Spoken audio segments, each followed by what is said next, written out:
Hi, I'm Chris Richardson, the founder of Power-Induced Design. Look at my website or my PowerPoint template, you can probably tell what my favorite color is. When Obi-Wan Kenobi hands that lightsaber to Luke and Luke fires it up for the first time, I almost choke up with emotion. The lightsaber is a topic for a future video, though. Another of my passions is the laser. Now, red laser pointers were plenty cool when they first came out, no doubt. Then came green. But what I really wanted was, you guessed it, a blue laser pointer. And it ended up being easiest to make my own. Blue lasers got a lot more accessible thanks to a semiconductor material called gallium nitride. A Japanese company called Nichia did a lot of the pioneering work. I was always trying to get my hands on one of their violet laser diodes, but you had to sign so many forms and releases that even a Spanish bureaucrat would be overwhelmed. Alright, I'm here in the bathroom in the dark with my blue laser pointer. There it is. You can see when it's nice and dark, you can actually see the beam. The spot is really bright. It looks purple on this dark wood door. You can see once you light up something here, it's this beautiful royal blue, right tinged on purple. That's lots of fun. People who like to make things are generally wonderful and will really go out of their way to help each other out. For this project, I owe a big thanks to Jose Carlos from Osram opto-semi, who got me 3 Blu-ray laser diodes. They're those little itty-bitty white things with 3 gold wires sticking out. Then, my metalsmith friend Angel machined this beautiful custom case from solid aluminum. I especially like the knurled non-slip grip. Plus, it's fun to say knurled. For my non-native English-speaking audience, that means these rough patches. The laser diode holders with the lenses came from China. They were designed for red lasers, but with some adjusting, they allowed me to make a pretty decent focused dot. Actually, I believe that some of the light that escapes the beam is because the lens is for 650 nanometers, aka red, and not 450 nanometers, aka blue. So while I was testing all this, the dot was shining on the wall, and my cat apparently likes blue better than red too. We had to paint that wall from all the paw and scratch marks. Another of my orphaned 18650 lithium-ion batteries delivers the power for this laser pointer. The laser diode needs anywhere from 3.5 volts to almost 7 volts to operate. The microchip here, an LTC3537 from Analog Devices, actually has 2 different power supply stages inside.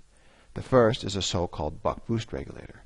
Since the battery ranges from 2.9 to 4.2 volts between fully discharged and fully charged, the power electronics here first adapts the voltage to be high enough to drive a constant current through the LED.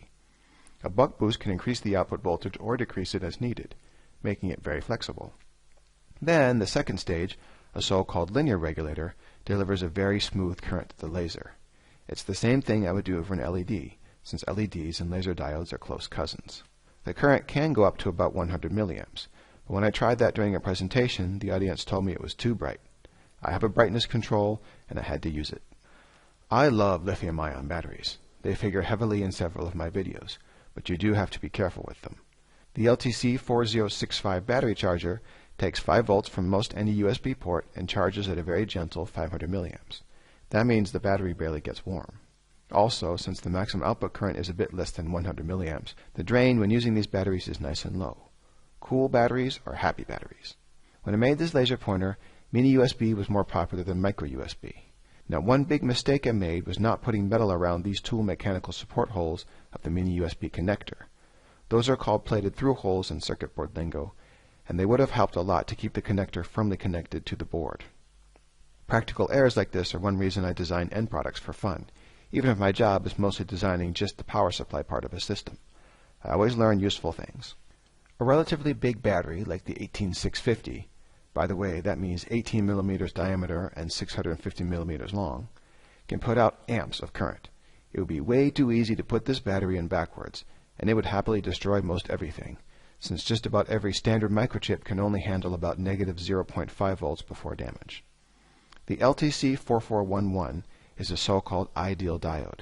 It blocks current from going the wrong way if you plug the battery in the wrong way, and it protects itself from the negative voltage too. When the battery is plugged in correctly, this 4411 lets the current flow with barely any losses. Once again, low heat means a happy system.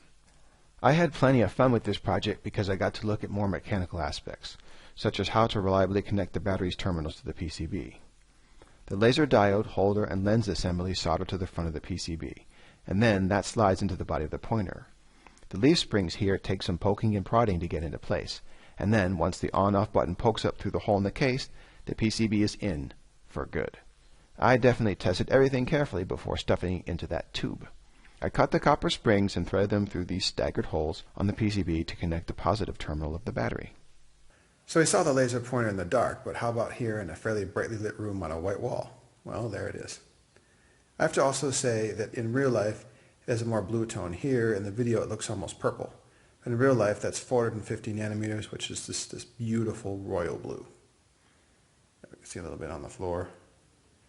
Even on a black surface that absorbs a lot of light, it's really nice and bright. That's it for episode 3. If you like this video, feel free to let me know. If you want to see what else I'm up to, here are links to more videos and social media. Thanks!